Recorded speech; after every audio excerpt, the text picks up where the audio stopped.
हाँ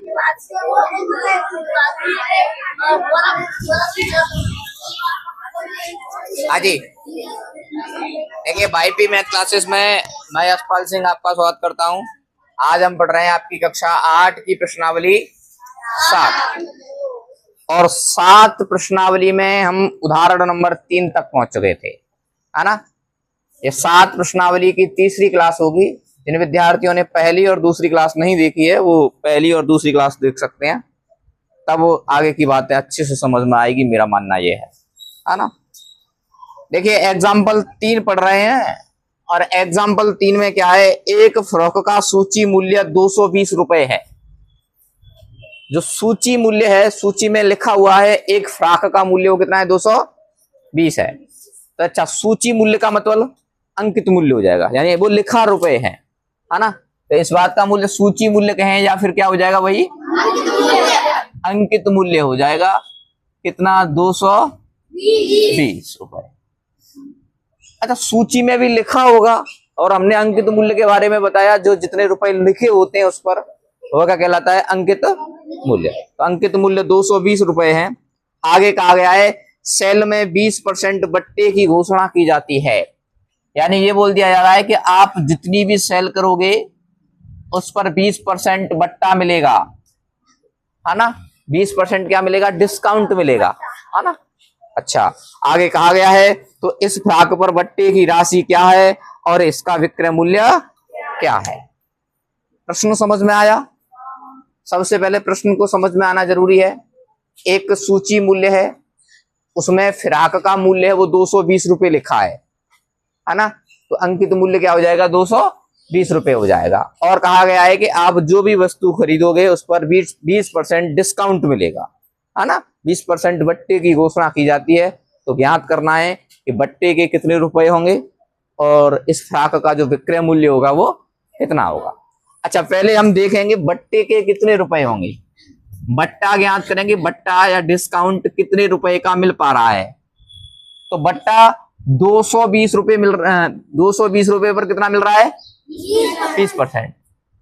भाई 20% मिल रहा है बट्टा, कितने रुपए पर, 220 पर। तो क्या हो जाएगा, 220 का 20%।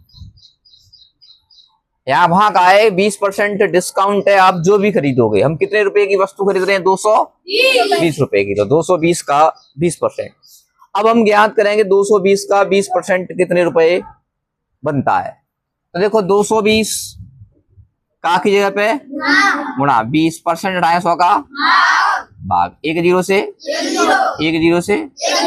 22 दूनी 44। इस बात का मतलब हो गया कि 44 रुपए डिस्काउंट मिल जाएगा, 44 रुपए बट्टा मिल जाएगा। और मैंने आपको बताया था जो बट्टे के रुपए होते हैं वो क्या होते हैं, कम। क्या होते हैं, और कर के रुपए बढ़ते हैं। तो ध्यान रखना, बट्टे की राशि को माइनस करना है और जो कर की राशि है उसको प्लस करना है। तो देखो, हाँ, अब बोला गया है कि कितने रुपए का विक्रय मूल्य होगा। क्या बोला है, कितने रुपए का विक्रय मूल्य होगा। तो देखो वैसे कितने की आ रही थी, 244 रुपए, इसमें से क्या हो जाएंगे, कम हो जाए। तुम कोई सूत्र फूत्र के चक्कर में ना पड़े, बात ये समझो, ये बात समझ में आ रही है ना। मैं सूत्र लिख सकता था लिखने को, अंकित मूल्य माइनस बट्टा। सूत्र लिखा है ऐसे, ठीक है, ऐसे ठीक है ना। ऐसे मेरा मानना शायद ज्यादा समझ में आएगा, है ना। बिना बट्टे के अंकित मूल्य कितना था, 220। सीधी सीधी बात, बट्टे की राशि को क्या कर देंगे, माइनस कर देंगे। यही कर की राशि होती तो इसको क्या करना पड़ता, जोड़ देते। तो 220 में से 44 घटाएंगे, कितना आएगा, 196। क्यों, हाँ, घटा लो आराम से, है ना। तुम परेशान हो जाते हो, ऐसे ही मत घटाया करो हवा में। देखो कितना बचेगा, 6।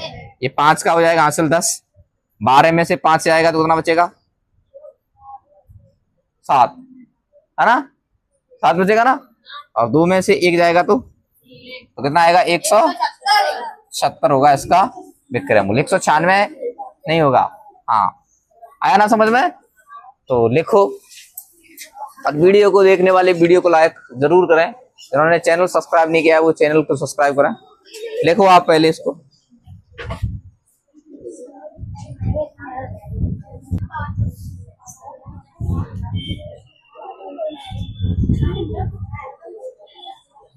देखिए उदाहरण 4 में लिखा है एक जोड़ी स्केट्स यानी पहिए वाले जूते, हाँ, उनका जो मूल्य है वो कितना है 450 रुपए।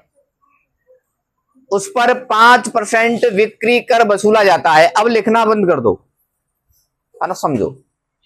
उस पर 5% बिक्री कर वसूला जाता है तो बिल की देय राशि ज्ञात कीजिए। प्रश्न ये है, यानी वो रोलर स्केट्स हैं, उनका मूल्य कितना है 450। हकीकत में मूल्य तो उसका 450 रुपए है, लेकिन 5% बिक्री कर वसूला जाता है तो बिल की देय राशि ज्ञात करनी है। तो पहले हम ये ज्ञात करेंगे जो बिक्री कर है वो कितने रुपए का बन रहा है, टैक्स है वो कितने रुपए का बन रहा है। तो देखो मैं बिक्री कर ज्ञात करूंगा, तो बिक्री कर कितना है भाई 5%। कितना है 5%। अच्छा जो 5% है वो कितने रुपए पर लगेगा 450।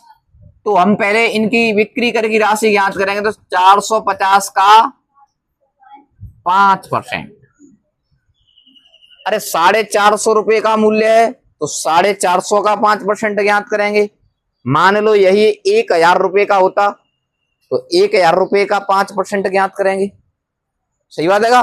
तो 450 का 5%, तो देखो 450 का की जगह पे गुणा 5% 100 को भाग, तो देखो 1 जीरो थे 1 जीरो, ठीक है ना, लिख लो। 5 से 10 कितनी बार कट जाएगा 2 बार। इसका मतलब अब नहीं कट रहा तो 45/2 का मतलब 2 का भाग 2, 2 4, 2 4, 1 बच्चे का 10 हो जाएगा 5 2 ने, यानी कि 22.5 रुपए। इस बात का मतलब क्या हुआ कि 22.5 रुपए क्या लग रहा है कर, क्या लग रहा है कर कहें या टैक्स कहें, आया ना समझ में भाई। 450 रुपए की वस्तु है, उस पर 5% कर के हैं, तो हमने कर के रुपए लगा रहे कितने निकल रहे हैं 22.5। अब बताओ ये रुपए जुड़ेंगे कि घटेंगे, कर के रुपए जुड़ेंगे और बट्टा के रुपए, बस इतनी सी बात याद रखना। हाँ अब हम इसका विक्रय मूल्य ज्ञात करें, तो इसका विक्रय मूल्य ज्ञात करें तो बताओ पहले वास्तव में कितने रुपए की थी वस्तु 450 की, लेकिन कर जुड़ रहा है इस पर कितना 22.5 रुपए, तो ये हम भी जोड़ देंगे इसमें, तो कितना हो जाएगा भाई 472.5, यानी अब उसका बिल की देय राशि, बिल की देय राशि मतलब टोटल रुपए कितने देने होंगे, वो कितने होंगे 472, लिख लो।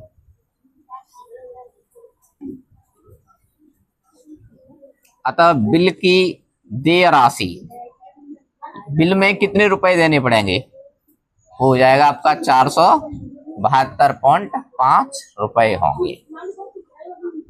छापो, क्या हुआ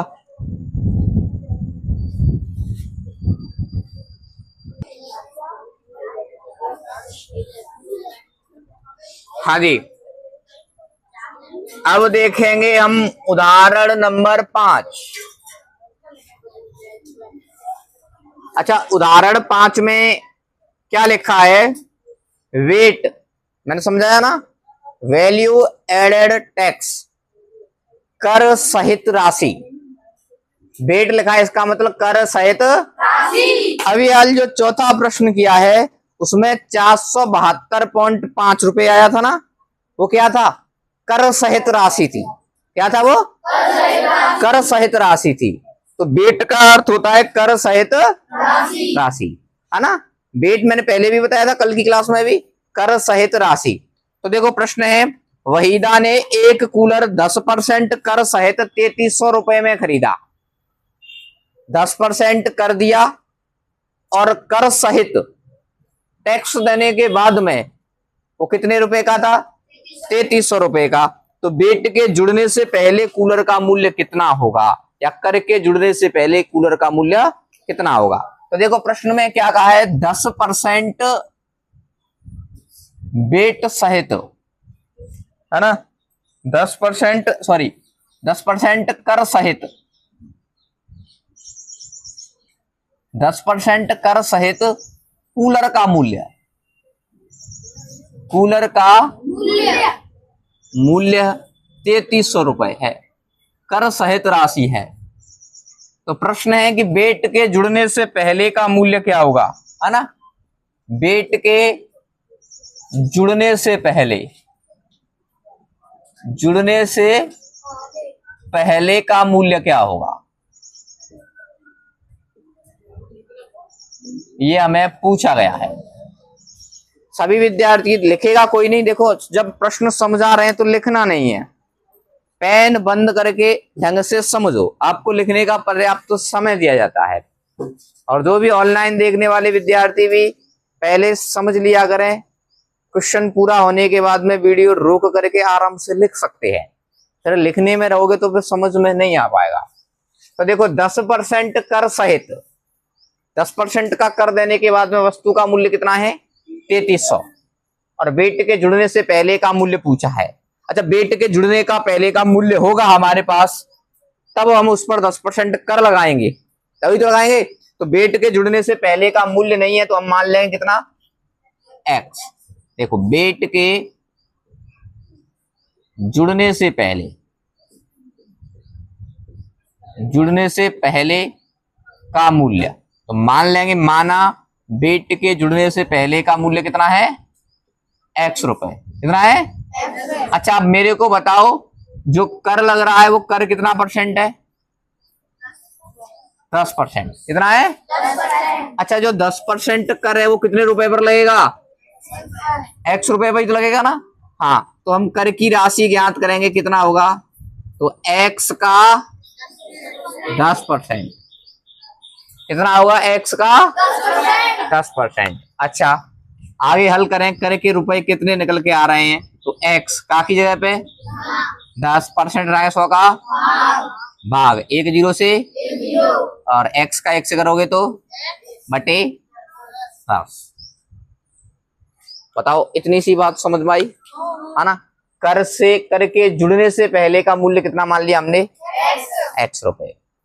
x अब 10% क्या लग रहा है, कर, वो कितने रुपए पर लगेगा, जुड़ने से पहले वाली राशि पर। तो x का 10% हल किया, कितना आया, x बटे। अब देखो प्रश्नानुसार, अब थोड़ा सा समझने की कोशिश करना।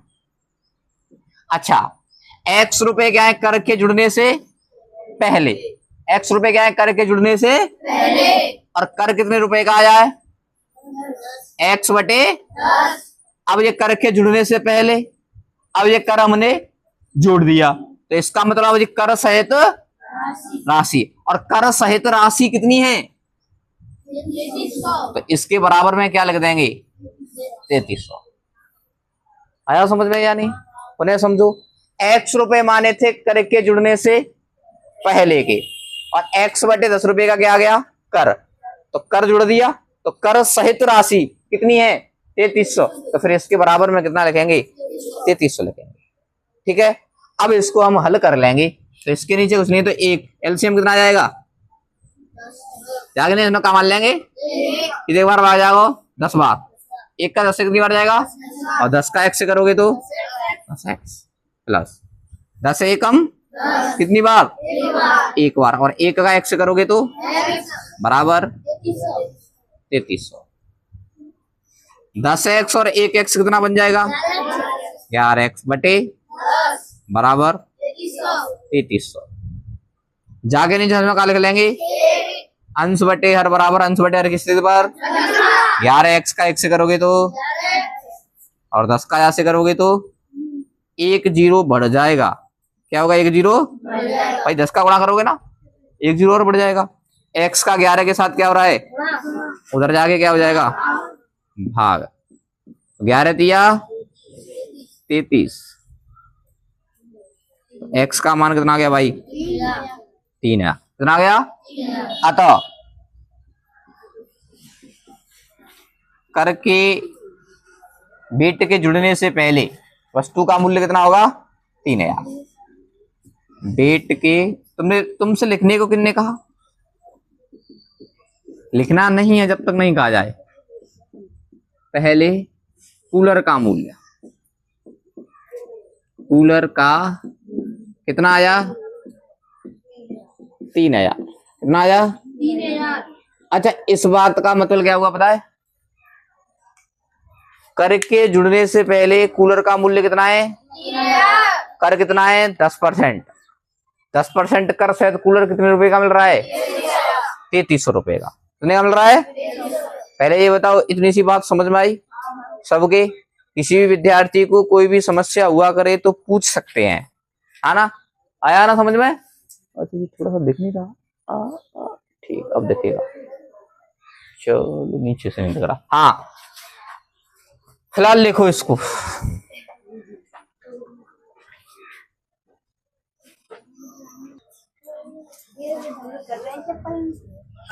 हाँ,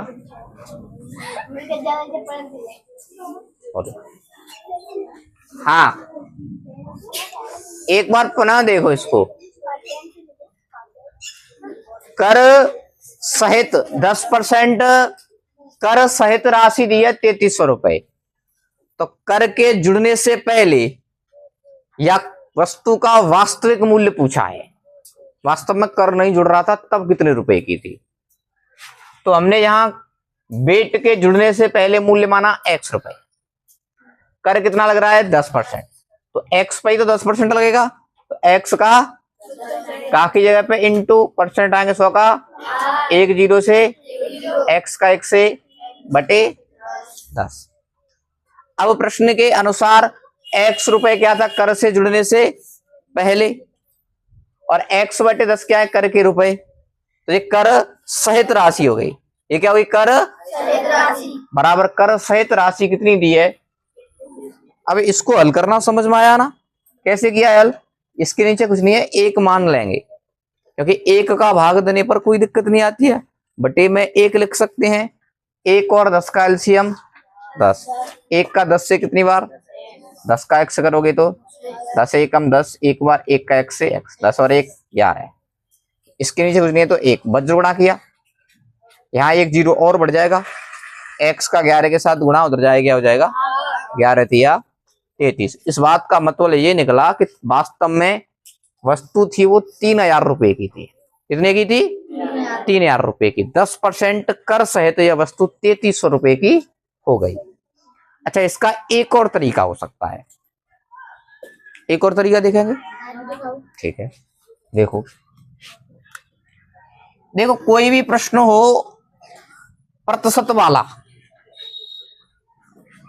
कोई भी प्रश्न हो प्रतिशत वाला, उसको 100 मान करके कर सकते हैं। मान लो वस्तु कितने रुपए की थी? 100 रुपए की। अरे बात है नहीं, बात है नहीं। मान लो वस्तु कितने रुपए की थी? अच्छा, इस पर क्या हो रहा भाई? 10% कर। अच्छा, 100 पे 10% का मतलब 10 रुपए। बात नहीं करो, शांत रहो। 100 पर 10% कर का मतलब 100 पर 10 रुपए कर। तो बताओ 10 रुपए कर जोड़ के कितने की मिलेगी? 110 की। कितने की मिलेगी? 100 रुपए वास्तविक मूल्य है, 10% कर हो गया, और कर सहित राशि कितने की होगी? 110 की। तो देखो फिर ऐसे लिखना पड़ेगा, जब 110 रुपए 110 रुपए कर सहित राशि है, कर सहित राशि है, तब वास्तविक मूल्य कितना था? वास्तविक मूल्य कितना था भाई? 100 रुपए। इसमें दिख रहा है या नहीं? चलो ठीक है, यहीं तक देखिएगा लास्ट। हाँ, 110 रुपए कर सहित राशि थी, तब वास्तव में मूल्य कितना है? 100। अरे यही हो रहा है ना? मान लो 100 रुपए वास्तव में मूल्य है, 10% कर लग रहा है, तब वस्तु कितने की मिल रही है? 110 की। तो इसका मतलब 110 रुपए कर सहित राशि है, तब वास्तविक मूल्य कितना है? 100। अच्छा फिर निकालना पड़ेगा आपको 1 रुपए के लिए। मान लो 1 रुपए कर सहित राशि होगी, तब वास्तविक मूल्य क्या होगा। जब भी 1 रुपए के लिए ज्ञात करें ऐसे, तो 100, ये 110 का क्या हो रहा है, ये 110 इसके कहां चला जाएगा, नीचे चला जाएगा। जब भी 1 के लिए ज्ञात करें तो ऐसे बोलते हैं चूंकि, और ऐसे बोलते हैं इसलिए। 2 बिंदी ऊपर होती हैं, 1 नीचे, उसको बोलते हैं चूंकि, और इसका उल्टा कर देते हैं वो इसलिए, है ना। हाँ, चूंकि 110 रुपए कर सहित राशि है, तब वास्तविक मूल्य कितना होगा, 100 रुपए। कितना होगा, 100 रुपए। यदि मान लो 1 के लिए ज्ञात करना ही पड़ेगा, 1 के लिए जब भी ज्ञात करेंगे तो ये मान कहां चला जाएगा, नीचे। अच्छा, कर सहित राशि प्रश्न में कितनी है, 3300, इसलिए 3300 रुपए कर सहित राशि हो, तब हमें वास्तविक ज्ञात करना है ना। तो ये तो 1 के लिए था, कितने के लिए था, 1 के लिए, और हमें 3300 के लिए ज्ञात करना है, तो 3300 का इसके साथ क्या कर देंगे, गुणा कर देंगे। अरे आया ना समझ में, यही ठीक है।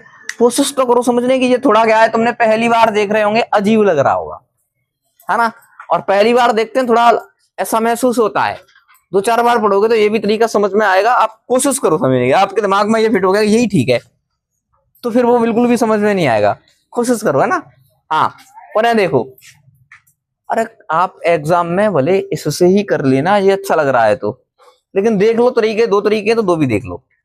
100 रुपए वस्तु का मूल्य था, 10% कर सहित कितने की हो गई, 110 की। तो 110 रुपए कर सहित राशि है, तब वास्तविक मूल्य कितना होगा वस्तु का, 100। फिर हम 1 के लिए निकालें तो क्या हो जाएगा, 110 कहां चला जाएगा, भाग में। ये मान कितने के लिए, 1 के लिए। हमें कितने के लिए ज्ञात करना है, 3300 के लिए। 3300 का क्या कर देंगे, गुणा। देखो स्क्रॉल कर लो बस, 1 0 थे, 11 तिया 30 बचेगा, और 30 का 100 करो कितना हो जाएगा, 3 वो यार सही है। हाँ, तो मैं तभी तो बोल रहा हूँ ना, थोड़ा सा धैर्य रखो। हाँ, आपकी पाठ्य पुस्तक में ऐसे ही करके बताया गया है, समझ में आया या नहीं, एक बार और रिपीट करूं। हाँ, चलो चलो चलो, एक बार और देखो, एक बार और देखो। 100 रुपए कोई वस्तु का मूल्य है, 10% कर सहित कितने का हो जाएगा, वो 110 का। तो 110 रुपए कर सहित राशि है, तब वास्तविक मूल्य कितना होगा, 100। फिर ज्ञात करना होगा ऐसे 1 के लिए। ऐसी कंडीशंस में, क्योंकि इसलिए वाली कंडीशंस में 1 के लिए ज्ञात करना ही पड़ता है। तो 110 के लिए 100 है, 1 के लिए क्या हो जाएगा, इसका भाग चला जाएगा। अब ये मान है वो 1 के लिए हो गया, हमें कितने के लिए ज्ञात करना है, 3300 हो जाएगा, का जाओ गुणा 1 0 1 0 11 तिया 33, 30 होगा, 30 का 100 से गुणा करेंगे। देख लो, हाँ बिल्कुल देखो।